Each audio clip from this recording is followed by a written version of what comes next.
Hello and welcome to Gardening at 58 North. In this video I'd like to give you an update on my attempt to fuse several small cuttings of jade plants into one single trunk to make one plant with a slightly thicker trunk than you would have naturally. So I started this probably about a year and a half ago, and it's probably been my most requested update video so far. I did make an update I think last winter, so that was about 6 months ago, maybe a bit longer now, maybe 8 months, because it's coming into autumn now. So probably about 8 months ago, that was the last time I did an update. And I say it's been about a year and a half, a bit over a year and a half since I actually started this. So it's time for an update.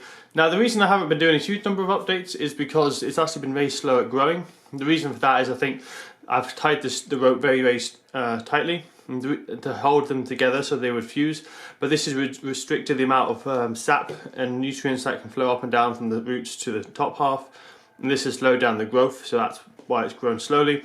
And as it's coming into winter now, if I was to leave it now and do an update probably in January or something, there wouldn't be a lot more growth because we're just finishing the growing season here in Scotland. And unless I have it under grow lamps, there's not going to be much growth for the next 6 months really until the sun comes back. So I'll go ahead now and I'll undo all the wrappings.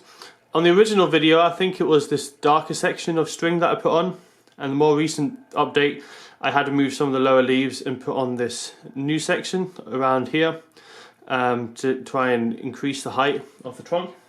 So I'm just going to go in now, and I have to be very careful and cut away the string without causing too many issues. My worry is because it's so tight and it's so hard to get in there, I could quite easily damage the trunks. So I'm just going to be very careful. I've got scissors and possibly a knife as well if that's needed.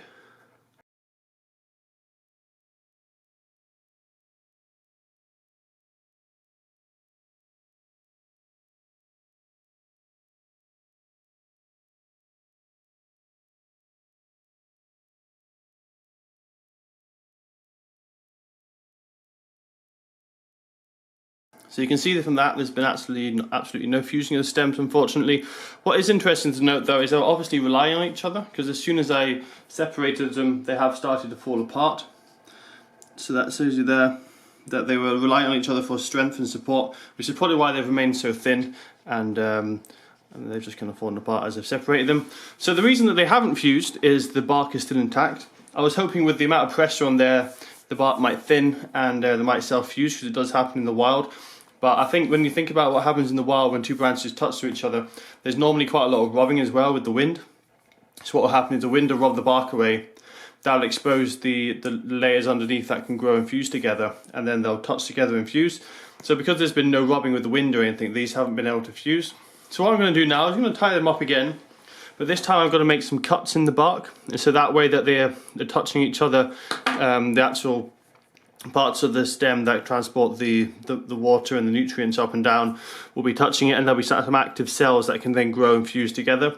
As they are at the moment with the bark, there's a barrier between that, so they can't actually fuse. But if I cut them, they should be able to then fuse. So I'll give this a try now. What will be quite tricky is seeing where they should match up and where I should make the cuts. And this is going to be the trickiest part of it. I did unfortunately manage to snap one as I was taking one out, because they're very brittle and small. Especially these smaller ones. These larger ones would be easy to do. And actually what might be my best bet to get anything to fuse is just to do these 3. To try and get 5 to fuse will be very fiddly to get them all cut in the right place. So I'm actually going to take these 2 smallest cuttings out to make my life a little bit easier, because fusing these will be very difficult. So you can see there, I've got those 3. I will take off some of the lower leaves because it's going to be difficult again to get these tied up with those leaves in the way. And now I need to just see where about they will touch each other, and that way I can figure out where I can make the cuts, or where I should make the cuts. So I can see this one, it needs to be right down the side there. So just using a very sharp knife, I'm just going to carefully slice along the stem where it will be in contact with the other stem. So I just want to make a thin sliver there. Check again. And make a neighbouring cut on this one. I've done this before with several different plants, and this is normally a surefire way to get plants to seal together. It's known as an approach graft. It's quite a well-known way of getting plants to grow into each other. So I've got this one here as well. Now I've never done an approach graft on more than one stem at a time. I've only done it with one stem meeting another, just with 2 stems. I've never done it with 3 stems, so it will be a little bit trickier to get it to work on a 3 stem. As you can see, I had to cut down this side as well, and I'll have to be quite careful now because I've thinned the stems, so they're going to be a lot more delicate. I'll have to be careful not to snap them because they'll be very easy to snap in this state. So I'll try and take off as little as possible, but I do have to cut down deep enough to get to the correct tissues that will connect with each other. So that now should be enough exposed. I'll just have to very carefully tie them back together again. So I'm just going to do what I did before. I'm just going to wrap this tightly around all the stems to make sure they're kept well together.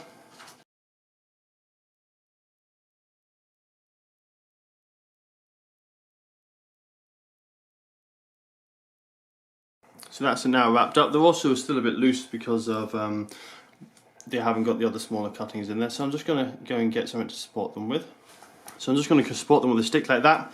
So it's been quite interesting, this little experiment. As I say, it hasn't been successful, but with all experiments, even if they haven't been successful, you still learn something from your mistakes.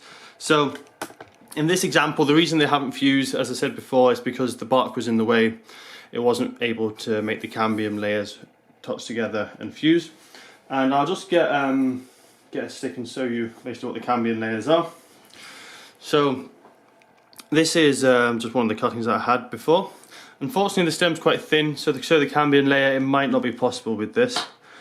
But what it is basically is on any kind of plant, any woody plant, just underneath the bark, you have a ring of fresh cells. So on this ring of cells that's around a tree or a stem, and just underneath the bark, what happens is there's a ring of cells that keeps growing, and that's how your trunk or your tree gets wider and wider. And the role of that is to provide it with strength as it grows, and also to provide new points of growth if it needs to grow out new stems or anything like that if it's cut down. So what you want to do is find this very thin layer of cells. Now, because this is a succulent, these cells actually go right through to the middle. It's not become woody yet in the center. And on young branches and twigs, it'll probably be the same. But on thicker branches and twigs, what you'll find is a layer probably about 1 centimeter or half a centimeter. That'll be quite soft. Deeper inside, it'll be just wood, and it's that soft layer just beneath the bark. It's quite often green.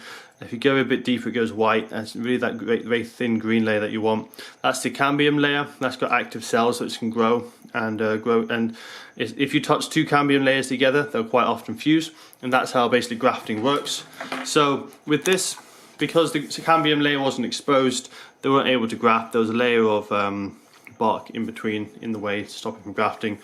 I was hoping this might work with the presser pushing them together. I was hoping that the bark might split, and in the splits in the bark there would be a way for the cambium to touch each other. That hasn't happened, unfortunately. The way it would happen in the wild is 2 branches would be rubbing together. The action of the wind on the branches making them rub together would wear down the bark and then expose the cambium layers, and then all you need is maybe a few weeks of not windy weather. Those cambium layers could then fuse together and form a graft. So what we've done here is basically what the wind would do. We've shaved down all the bark, or a lot of the bark anyway, to expose the cambium where they are touching. We're going to hold them together and make sure there's no movement. It has to be completely still. If there's any movement, what will happen is as soon as the cells try and start growing into each other, they'll just get ripped apart, because there'll be a very loose connection, and until that connection is fully formed, they could very easily break apart because there's only a few cells holding them together. So the next few weeks there'll be a few cells holding them together, but as I say, it'll be very weak and it'll break very easily. So I'll probably have to leave this now for a few months, especially as it's coming into winter and the growth is going to slow down. I've not done it quite as tight as before because I don't want to restrict the sap too much so that the growth doesn't slow down too much, so I can get a faster result, hopefully within a few months this time. But as I say, it's coming into autumn, so it will be rather slow probably. And I'll give you guys an update probably in 6 months or a year, when hopefully it's fully grafted and it's a strong connection. I'll show you a picture now of my fuchsia and a little clip maybe on the video of me grafting that, and you'll see I've done a similar approach graft, and it's basically I was training up 2 branches from the same plant to touch together and grow, and they've been successfully grafted now for a couple of years. And that's just an example of how it can work and how often it does work.